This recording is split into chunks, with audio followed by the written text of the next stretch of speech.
My name's Chris. I'm a consultant at Pentest Partners, and I'm going to talk about the basics of social engineering. Show of hands. In this room, how many people are really into social engineering but haven't done it yet? Okay, interesting. And how many people are into social engineering and are already doing it? Cool, okay. Some interesting numbers. Okay. I'm going to break down some terminology first of all, just to clear things up a little bit. SE, obviously abbreviated to social engineering. CNI, critical national infrastructure. This is things like nuclear power plants, water treatment works, things along those lines, electricity power generating stations, anything along that lines is critical national infrastructure. OSINT, most of you probably know about this one, open source intelligence. This is using search engines or tools along those lines to find information about your target, your company that you want to find out about. Another word that's sort of talked about frequently, and I'm not going to read that dictionary definition up there, but a pretext. A pretext is the story that you make that is the lie, basically, that you are going to tell your client or your target that is going to help you potentially get in.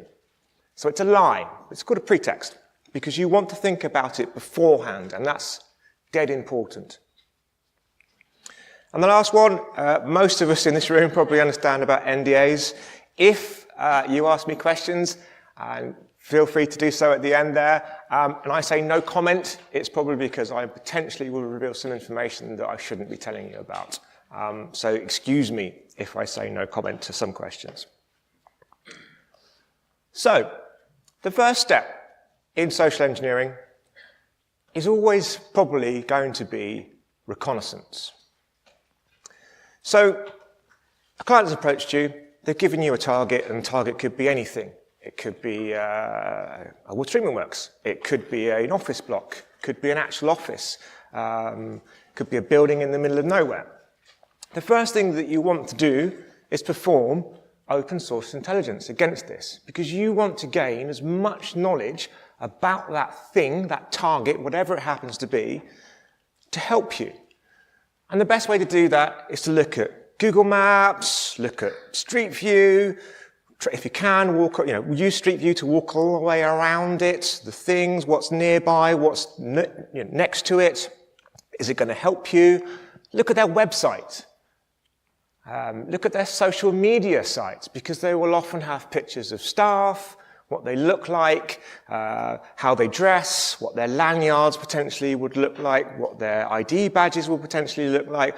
But it will also give you a really good clue about what the business actually does in that specific location, because it might be different from what you see on their main website. It could be that one office over here is a finance office and the office over there is HR. That's important. If your office is your target is the finance department, you need to know about that.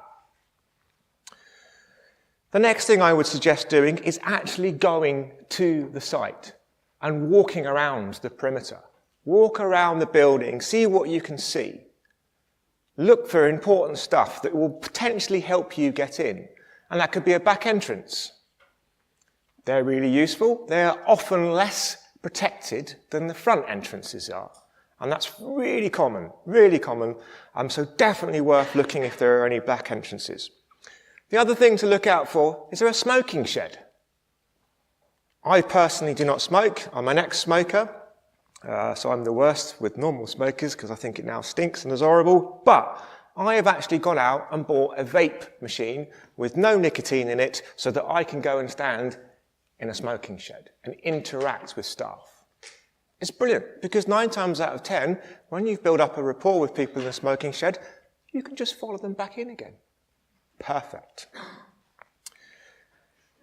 This is very common in London. Multiple floors if you get a big high-rise block. Multiple floors. Normally, the client is only 1 or 2 floors.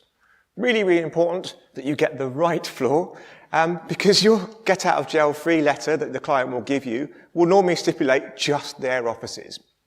And if you go to the floor above and it's not their offices, your get out of jail free card means absolutely nothing. So make sure you're getting the right office and the right block, but that also comes really important a bit later, because the dress style in one office might be completely different to the layer above, the floor above. So look at that. The other really great things about shared offices is they often have a reception that is open, big, lots of seats and stuff for you to sit down on. Go and sit there. Go and sit there for a couple of hours and watch. See what happens. See where people go. Do people move across bridges between one side and another? Do they walk from one side of the office to the other side of the office? There are specific times when people come in and out to go for their lunch, for their breaks and stuff like that. Also, really great for you to be able to spot what badges and lanyards they're wearing. What are the staff wearing?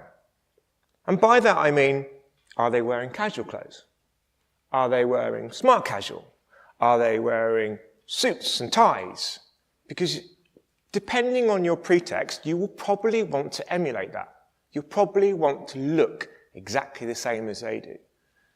If you are going to break into an office and that you are wearing shorts, flip-flops, and everyone else is wearing suits and ties, you're going to stand out. You don't want to do that. You want to blend in. So look at what they're wearing, and you're going to emulate it. And the other really important thing is when are the busy times? Because busy times are great times for you to come in and out. So when are they? Look at those. Spend the whole day, if you have to, sitting and watching a client's premises. It's worth it. Getting this kind of information is really, really useful and is really going to help you get in to a property. What else do you notice? What are they wearing other than just their clothes? How do they stand? Are they wearing ID badges? If at all. Some places don't. How do they wear their ID badges?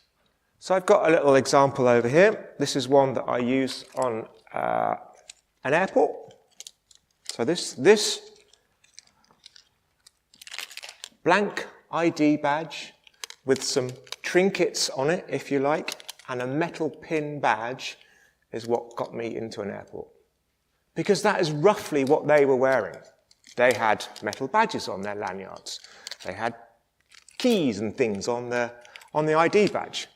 So emulate that, because the staff that they're there, they're going to see that sort of stuff, and they're going to clock it and go, oh, he's wearing metal badges. I'm wearing metal badges. We must be the same. And when you get to do this frequently, you end up building a little collection of lanyard badges like this, and they're really useful. Sometimes you can turn them inside out. The red visitor one there is only printed visitor on one side, so you can turn it round. That's really useful. Notice also that the holders are all different colours, and that's also really useful because, again, you want to match what the client's wearing and doing. This clear one here at the front there is, again, you have to be really observant. Most companies that you go into wear their badges that way around. One Target that I went into, they wear their badges that way around. You need to note those kind of things because you want to appear exactly the same as they are. So those are really, really important little things that will help you. So after you've done all this reconnaissance and before you go in, you need to think about your pretext. Now, the pretext is this lie that you're going to make up as to why you should be there. Definitely think about it and practice it before you go and try and attempt entry. And the reason for that is you want your answers and responses to come from your subconscious, not from your conscious. If they come from your conscious and the other person is any good at reading body language or even has a gut instinct, a good gut, they will know that you are hesitant in your answers if they're coming from your conscious part of your brain rather than your subconscious part of the brain. You need those answers to be instantaneous. So I sit, and you can laugh at this, I sit in front of my mirror and I say to myself out loud in front of the mirror, "Hi, it's Leon from the IT Networks team here." Over and over and over and over again, because I want that instant response.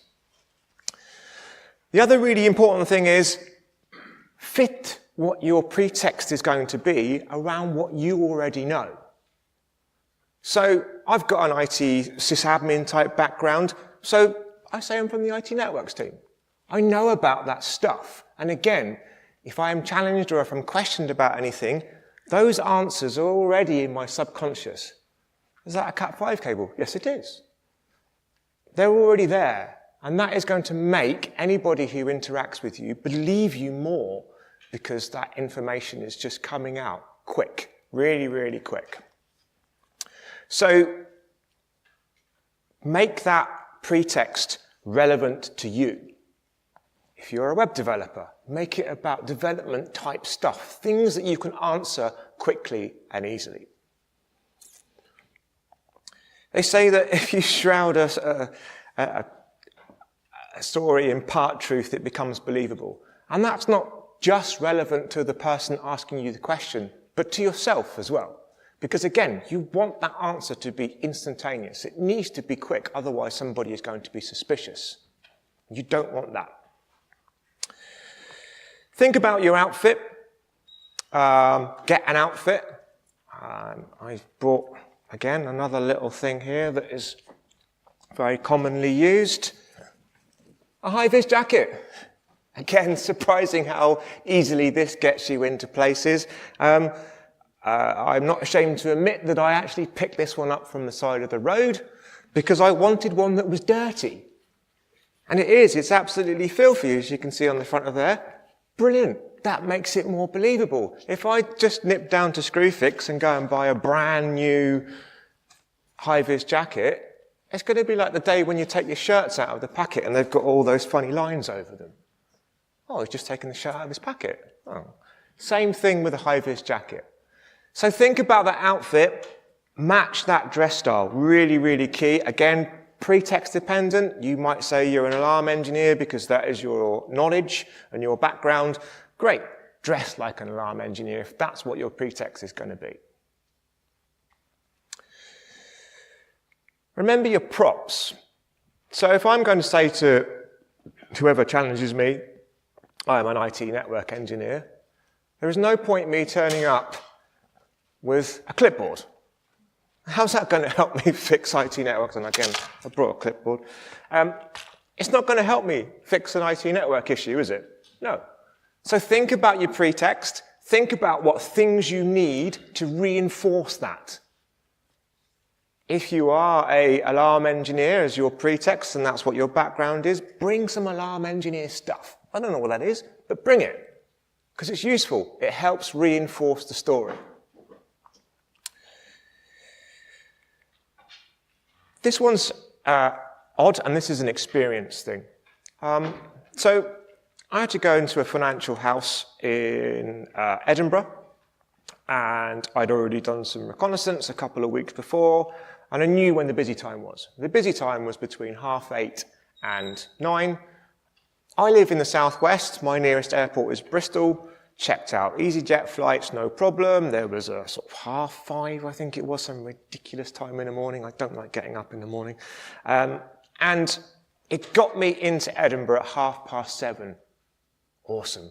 That is going to be great. That gives me an hour to get into the centre of town and tailgate or whatever it was I was going to do during that busy time. The trouble was, as we often know, EasyJet isn't the most reliable airline in the world, and that particular flight was cancelled, and I had to get on the next one. And I got there about 10, 9:30. It was quiet. So I then had to think on my feet a little bit and think about, right, now what am I going to do? Because what I wanted to do isn't going to work. I can either wait till lunchtime, but it was a relatively small office, so I'd imagine people were going to come out in dribs and drabs. It's not really what I wanted. So I had to change my story. If that had been okay and I'd have been there on time and the time that I wanted to enter, because that was when it was busy, wouldn't have been a problem. So you've got all this amazing information, you've built up all this knowledge, you've got your outfit, you've got your dress, you've got your pretext story, you've got your props. So the next bit is the actual entry. And I'm going to talk a little bit about gates. Now, gates are barriers. Gates are a challenge for a social engineer, especially if you can only get in the front.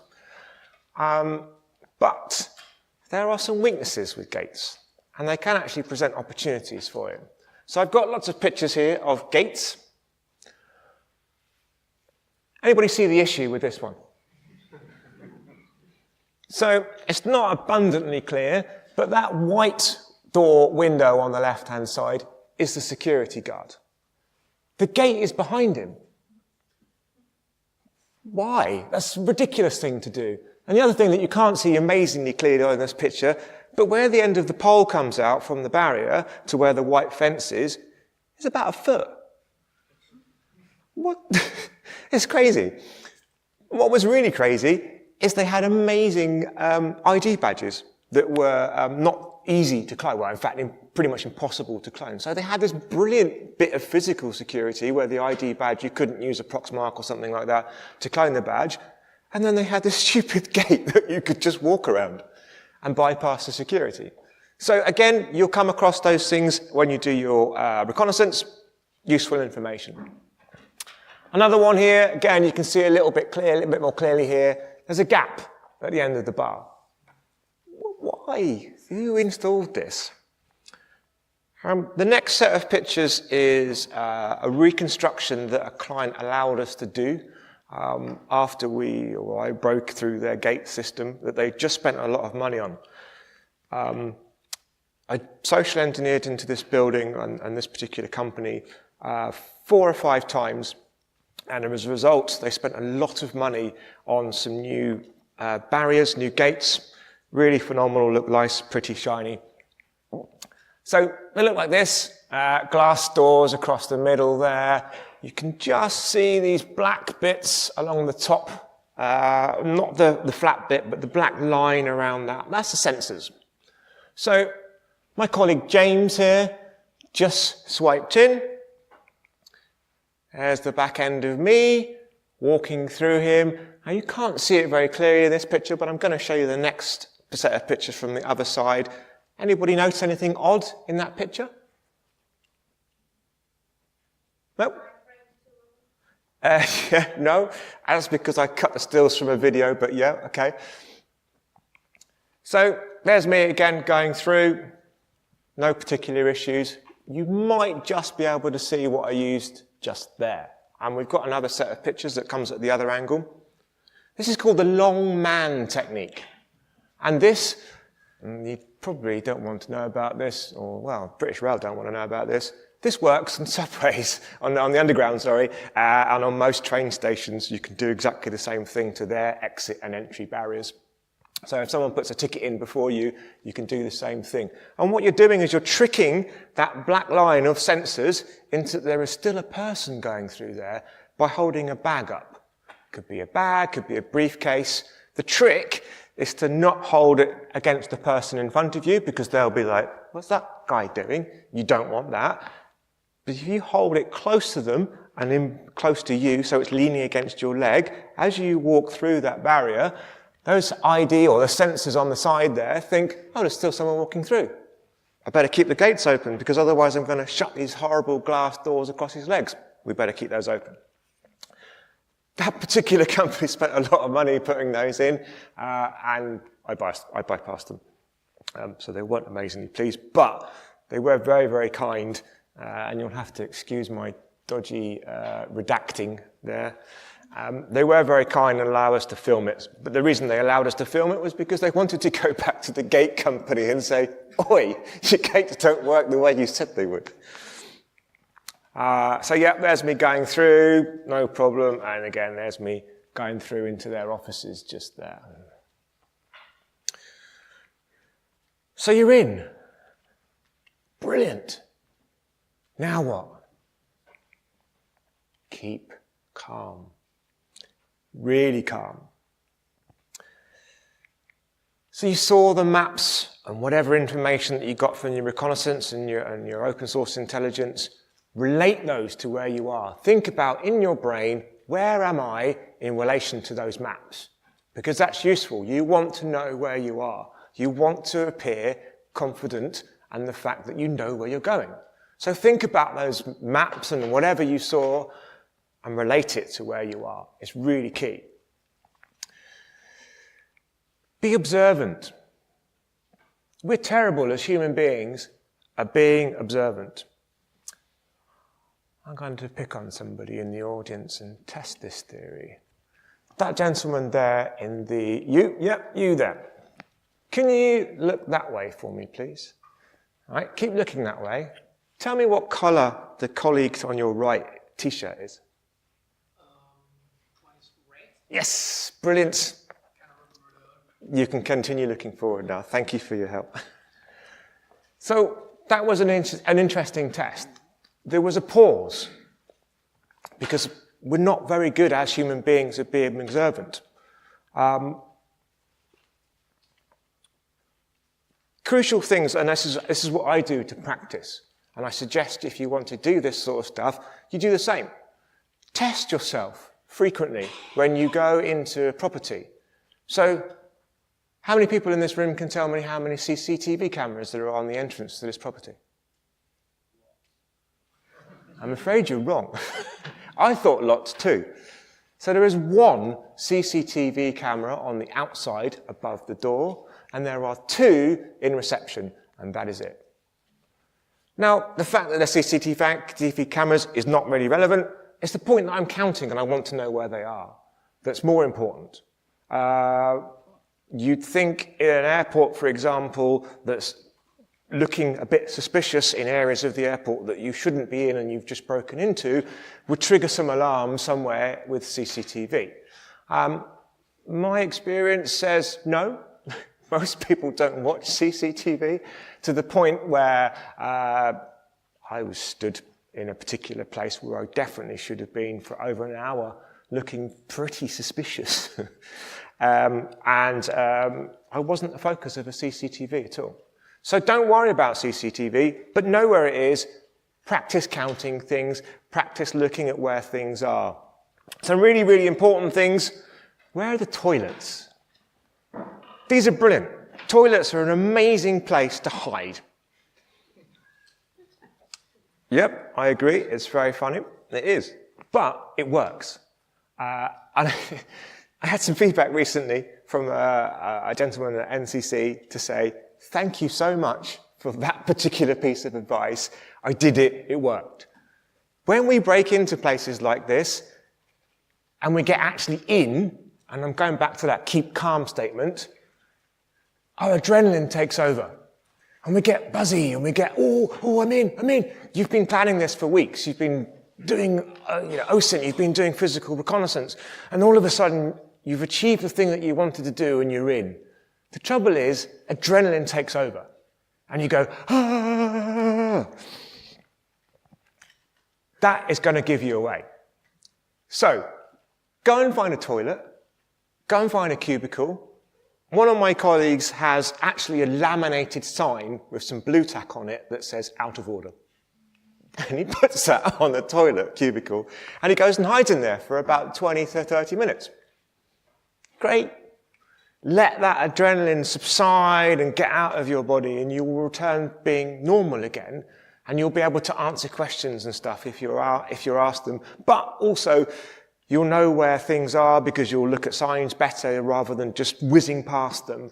You'll know directions to stuff. So let that adrenaline get out of your body. The other really key thing, where are the exits? And obviously we've got some fire exit here, they're really useful. Learn to spot them.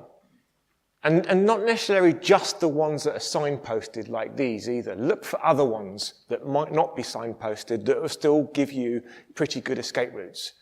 And this could be depending on the job. It could be that you need to get stuff out of this particular target.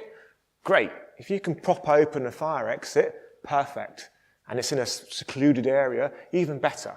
So where are they? Think about them, recognize the signs for them, but also look for ones that are not specifically obvious as well. And when you get to those exits, look at how they're controlled. So some places, you have to use your swipe card to get back out again. Those tend to be very highly secure places. So, okay, put that in the brain. I remember that. That's no problem. Some of them are just push button. These ones over here, push bar to open. Brilliant. Easy for me to get in and out. Swipe card ones, obviously a little bit more difficult, and you're probably going to have either have copied somebody's card, or you're going to have to follow them to get back out again. So what else? What's the target? The client will probably give you a thing that they want. It might be a red folder in the middle of the finance department. Great. That's good. I know what my target is. Or they might be just saying, I want to see if you can get in. And that is it. I want you to appear at my desk. So one casino head office that I went to, I tailgated a lady in and started talking. I saw that she'd arrived, and I timed the exit out of my car and rummaging around in my boot to her walking past. And I started talking about that very British thing, the weather.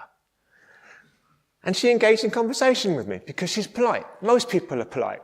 So, talked to her all the way up to the door. It was a key card or an ID badge entry and also a PIN number. No problem.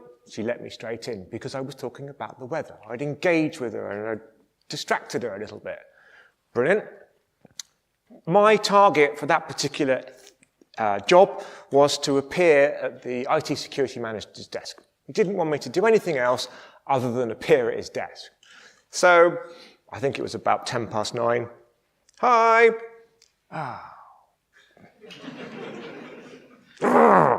I've done all the security training, why is it not working?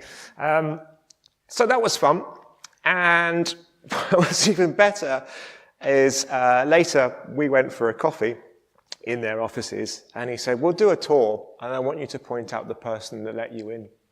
And I said, well, I'm not really into naming and shaming and the blame, because you've obviously got a culture issue rather than one particular person.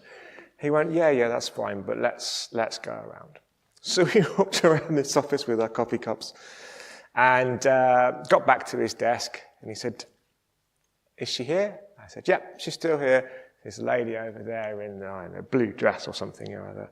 And again, he went, oh. What? What's the problem? That's our director of HR. Okay, you've got some cultural lessons to learn there. So the other thing I'd suggest, don't be afraid to ask for help. So as in that example there, I wasn't really asking for help, but I was engaging in conversation. And that distracted the person, and they were being nice. Brilliant. The other thing is, you want to build a rapport. You want to build a rapport with people because that builds the acceptance that you should actually be there. I'll give you an example. Broke into one particular airport, got into their head office, and I'd noticed every desk in their open plan office had got numbers on them. And then right at the very end, and this is being observant, this is why it's really cool to be observant, right at the very end of the office was a lady who was obviously in power. She was obviously like a PA or something like that to somebody who was very high up, because she was sat there, calm, serene, but bossy. Brilliant. I need her help. That is the kind of person that I need to get help with, because if I'm seen talking to that person, because they're in such a high state of power, I'm going to be accepted. If I'm challenged by that person, which could be a little bit risky, but if I'm challenged by that person, then I've got a problem. But I need to think about something that will get me talking to her and building this rapport. So I thought, I know what I'll do. I looked at all the desk numbers, and I purposely got near her desk, and I purposely started looking a bit lost. like this. And of course, people in power like to do the challenge. And she said, are you okay? Do you need any help? I went, yeah. It's Leon here from the IT Networks team, Pretext again. And I'm looking for desk 1049. Oh, cool, let me help you. And she got up and she's looking around for all these desks like, There you go, there's 1049. Brilliant, thanks very much for your help. Is anybody sat here today? No, it's okay, the guy that usually works there is out for the rest of the day. Brilliant, I'll sit here, I'm just going to do some networking stuff. There's been a couple of issues, shouldn't affect you. Cool. So I sat there for about 4 hours and yeah, that was cool, that was useful. But what I also did is I engaged in colleague-related chat. And that could be anything. Could be stuff that you've seen on notice boards about things that are happening in the business, but you work there. So don't be afraid to talk to these people because, again, that builds this rapport, and the rapport is really, really good because it builds this acceptance from everybody around you. And once you get that, nearly everybody will help you. So, excuse me 1 second.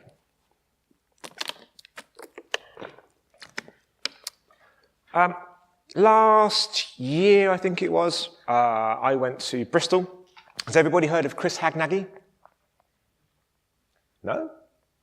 Some people have heard of Chris Hagnaghi. So Chris Hagnaghi runs socialengineer.org, and he's probably one of the most respected social engineers in our industry. Worked with Dr. Paul Ekman, who does all the micro expressions and decoding them and what they mean.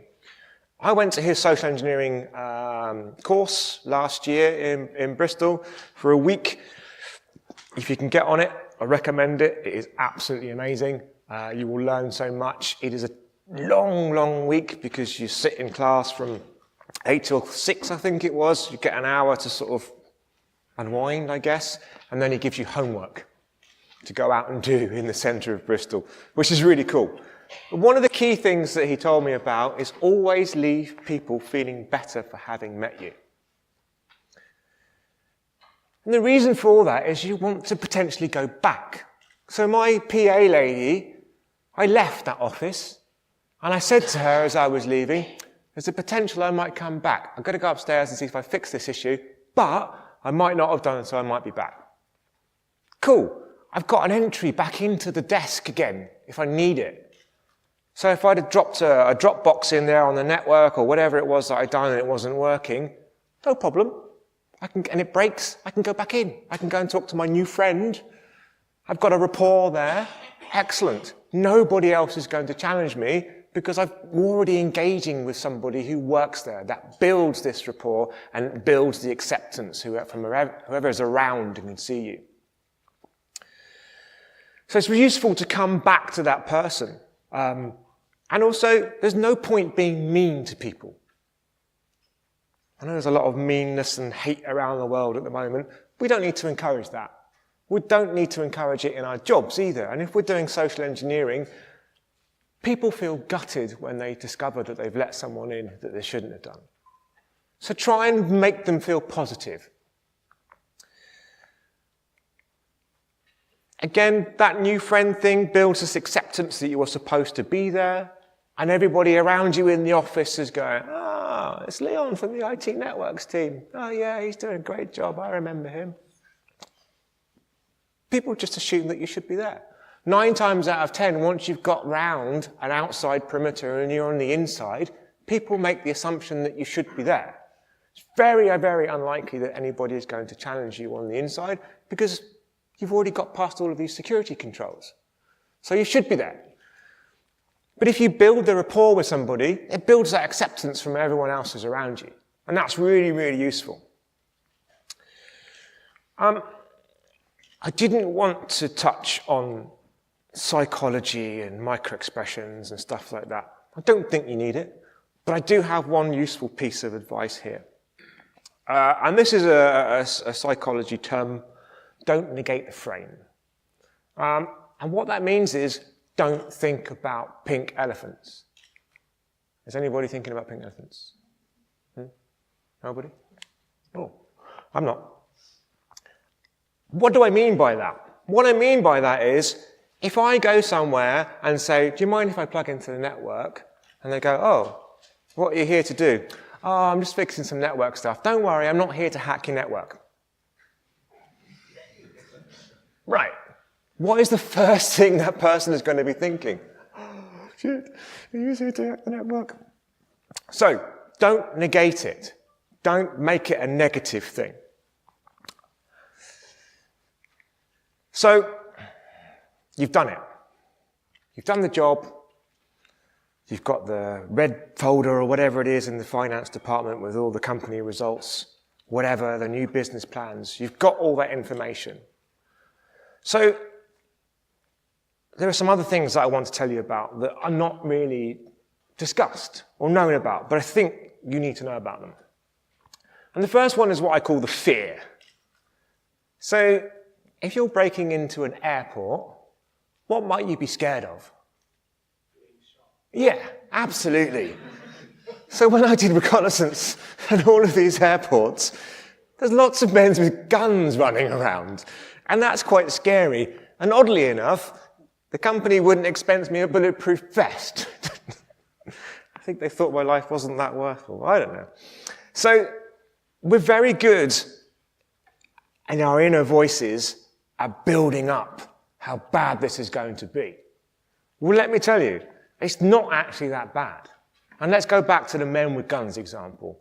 What are the men with guns there to do at an airport? Protect, yeah.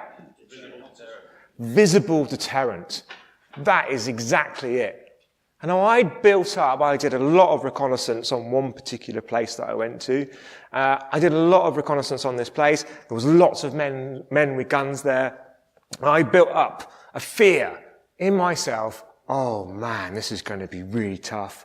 If I get caught, I'm wearing a suit jacket. I've got my get out of jail free letter in here. I better practice telling a policeman with a gun pointing at me that my letter is in this pocket, because if I reach into this pocket to get my letter out, that's when we're going to get shot. So let's not do that. Let's think about this. And I built up this horrendous scaredness, if you like, internally to myself that went, this is horrible. And let's tell you another thing. Deodorant doesn't work on those days either. But we build up this thing inside us that makes something scary. And 9 times out of 10, it isn't. Even though there are men with guns, they are there as a visual deterrent. They are not there to shoot me. I'm doing a job. I've been approved by the client. I've got a get out of jail free letter. I don't need to worry. So be careful of the fear. It will creep up on you. It's an inner voice somewhere, I don't know, dark place in your brain. Counteract it with your own inner voice in a positive manner, because you don't need to build up this fear. Nothing bad is really going to happen. You're supposed to be there. You're helping a client get better. So try and get rid of that fear. The other thing, and this is where that deodorant doesn't work very well, nerves are natural. If you're trying to break into somewhere that is your first time, your first couple of times, high security, whatever, nerves are natural. It's okay. Embrace them. Use them a little bit. You could even build them, if you've become a really nervous person, you could even build your nerves into the pretext. And it could be, it's my second day on the job. I've lost my ID badge. I'm going to get sacked if I don't get in. That could be your excuse to a receptionist. It's fine. So you're helping yourself by using those nerves. The other thing, I've mentioned this already, but it's worth mentioning again, go and hide in the toilet. It's an odd thing to do, but it really works. Really, really works. And it is a great place. You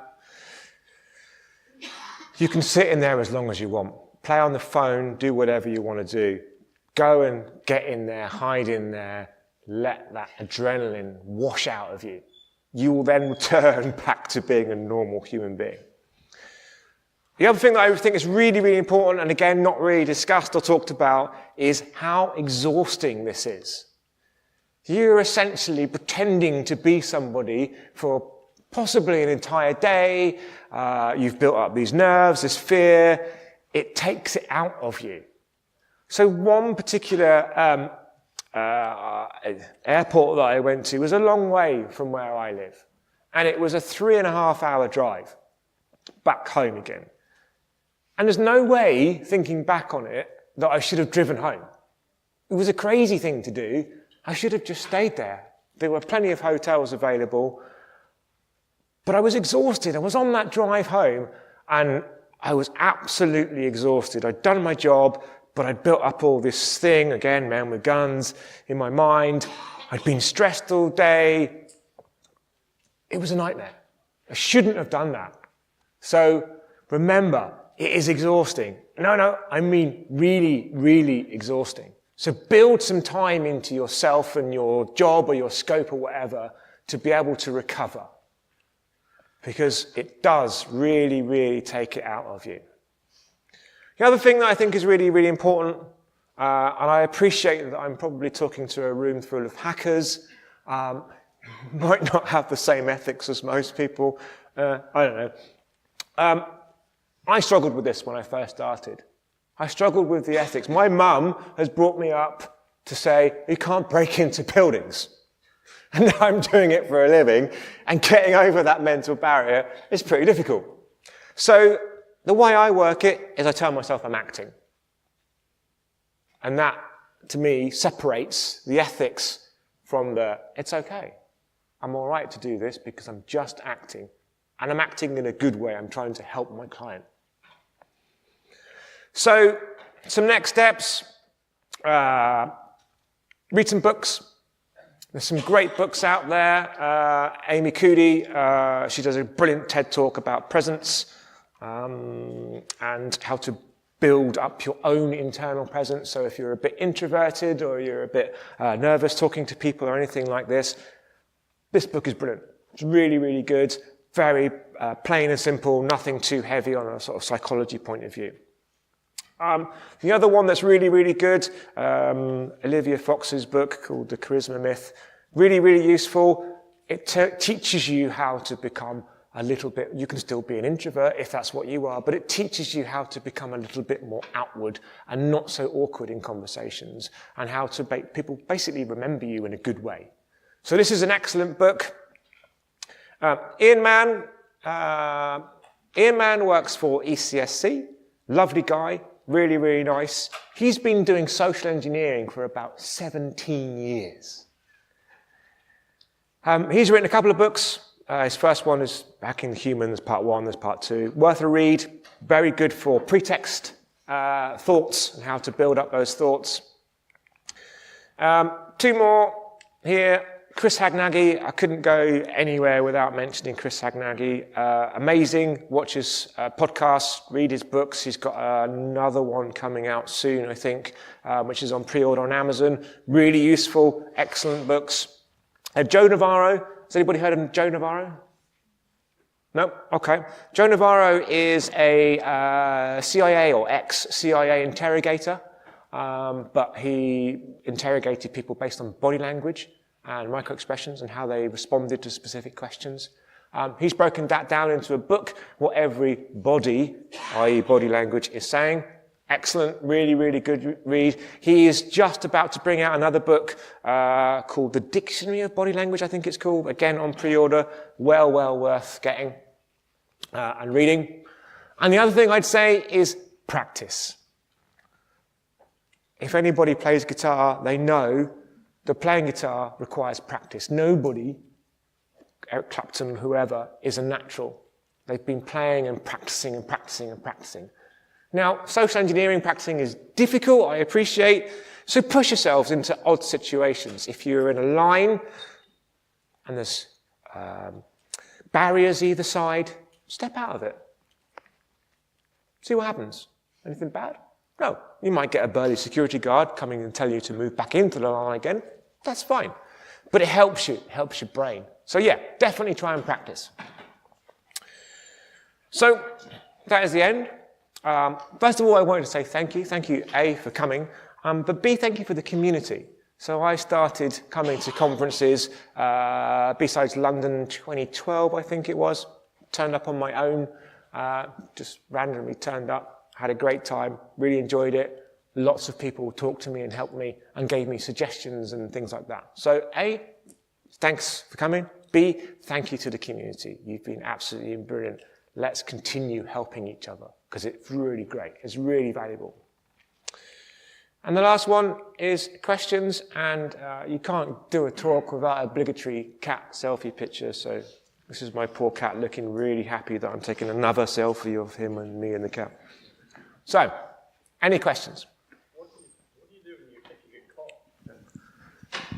What do you do if you get... Fuck, that's loud.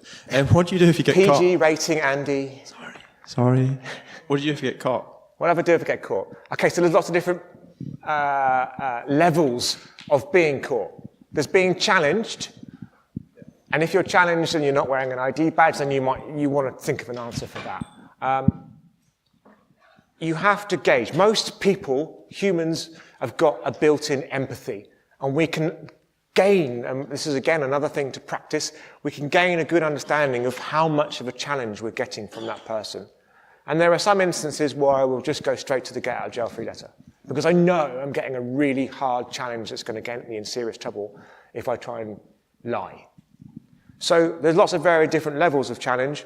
9 times out of 10, if I think the person that's challenging me is just curious, I will tell them my pretext of some description.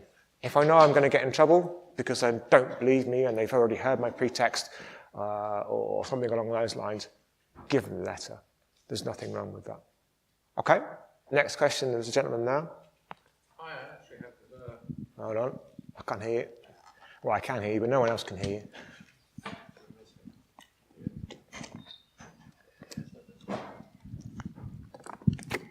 Thank you.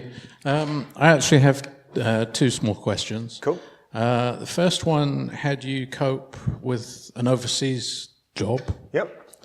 And have you tried sort of enjoying the dark side and trying to channel your inner psychopath to help with nerves? So there's a guy at work I work with who's really, really into microexpressions and psychology, and he talks about the inner psychopath. I try and stay away from it. And the reason I tell you that I try and stay away from that is it's not my nature. So going back to that thing about building your pretext around what you know, I would also suggest don't act that something you're not, and I would also suggest don't use accents because they are not things. So in a similar sort of way, I don't really have from psychometric tests an inner psychopath as such, and so I stay away from it because it's not me, it's not natural to me. Foreign jobs, difficult, especially if it's a different language, but try and spin it in a positive way and use that to your advantage. If you go somewhere that doesn't speak your language, that is a good opportunity for you to ask for help. And 9 times out of 10, people will help you. Okay? So have you been more successful if you've been solo, or do you find if you go in as a bit of a tag team, 2 of you or multiple people, it's more beneficial? Good question. And my answer would be that depends on the job. So if I think after doing some reconnaissance that the property is going to be really difficult to get into, high security data centers are a good example. Tag team is useful because you can distract, your buddy can be a fool guy to get caught and get rejected whilst you've distracted or they've distracted them and you can get through. In some cases, it's not what you want. And you have to think about the job, really, I think, is my best answer to that one. So with the leaving everyone for feeling better for having met you thing... Yeah. Did I leave you feeling better? Yeah, okay, good. Do you not think that leaves a gap? Because the bad guys won't think that when they come to, compromise somewhere. And if you're red teaming to impersonate a threat actor, then do you not think there's a difference in a gap there? It's a reasonable question. My answer is if you've got to the point where you're leaving somebody feeling better for having met you, you're probably already in and have probably already done something bad. And again, this is the sort of related to the psychopath question. My nature is to be friendly and helpful. And I want to leave people that way as well, but I can't be mean. So I struggle in London. I struggle to get into properties in London because I don't have that mean thing that London and New Yorkers have. I'm not a nasty person. I don't have that, get out of my way, I'm coming through. I don't have that. That's not me. So I can't do it, basically. I can't. I need to be helpful. But if I'm getting to that point, I am probably already in. And so I'm already emulating a bad actor, but just in a different manner. And I'm being a friendly bad actor rather than a nasty, mean bad actor. Gentleman in the back left. Hello? Hi. Oh, yeah, there we go. I can hear you. Yep. Do you find that religious trinkets, paraphernalia and so on assists in certain situations, sort of going, with a little cross or something kind of to lead to the association that because you are that, you're clearly a good person and the other person wants to be a good person, so they'll assume that you're doing good? I've never thought about it that way. And the reason is because I want to mirror. The eye is very good at being deceived by little small things. Going back to this lanyard over here, it's got some metal badges on it. That's what my target had on them. But if you are going into the kind of place that does have, and you've gained that knowledge from your reconnaissance and from your walking around, that is that kind of establishment, and the receptionist that you want to target is wearing that, then yes, go for it. Because you are, again, mentally building a rapport. So I personally have never come across it, but I can see the point if I was trying to mirror somebody's actions, feelings, etc. And they were religious. So you'd say it's highly situational? Absolutely, yeah. There's a gentleman in the back left, and then we'll come to you, and then I'm just a bit conscious of time. Has your pretext ever collided Sorry? on site? Has your pretext ever collided on site? So, Collided? hi, I'm Dave, the network engineer. Wait a sec, I'm Dave, the network engineer. No, it hasn't, luckily. I'll tell you a story. So I broke into a wood company's head office, and this was open source intelligence, OSINT stuff, and the reason I picked Leon, the IT network engineer, who I still use to this day, is because on one of my first jobs in this particular organization, the head office was in this part of the country, Leon from the IT networks team was in this part of the country. So the chances of him being on that site at that particular time would have been horrendous. So no, I've not had that, but it's a good point. If you have only got one office and it is here and that is your target and there is nothing else, then yes, you definitely have to be careful. But yeah, I personally have not had that one. And there's a gentleman here with the hat. So one of the points you brought up was that part of your preamble, your pretext, is practice. Yes. And you basically want to bury this identity so that it's completely natural. Yeah. I understand that's kind of a technique, but have you ever come to a point where you accidentally use, maybe not a pretext, but some kind of technique outside of work? Like, for example, in an argument with your partner or something like that. Sort of. Surely I don't get into arguments with my partner. Have you been stalking me? She might be listening. She might be listening. She is actually. No, she's watching the football. I know she is. Yeah, probably won by now, hopefully. I definitely use. So I studied micro expressions and facial expressions and body language, but I wanted to stay away from it from this part of the talk because I don't think it's necessary. But yes, I definitely watch people. And when I am in some arguments, well, we don't have very many arguments, we have a very good relationship, but in some situations I will look at her body language and her reaction. I don't go to the point where I go, her body language is telling me that she is angry, happy, sad, excited, surprised, etc. I don't do that. I just break it down into a change. And I see a change in emotion, and I react from that. So yes, I definitely use it, and going back to the practice thing, go and sit in a corner of a pub. If you've done some on-site reconnaissance for the day, and you've got some spare time, go and sit in a pub and watch people. People watching is brilliant, especially couples interacting for picking up and learning body language. Right, I'm sorry, I'm really conscious of time. Thank you very much.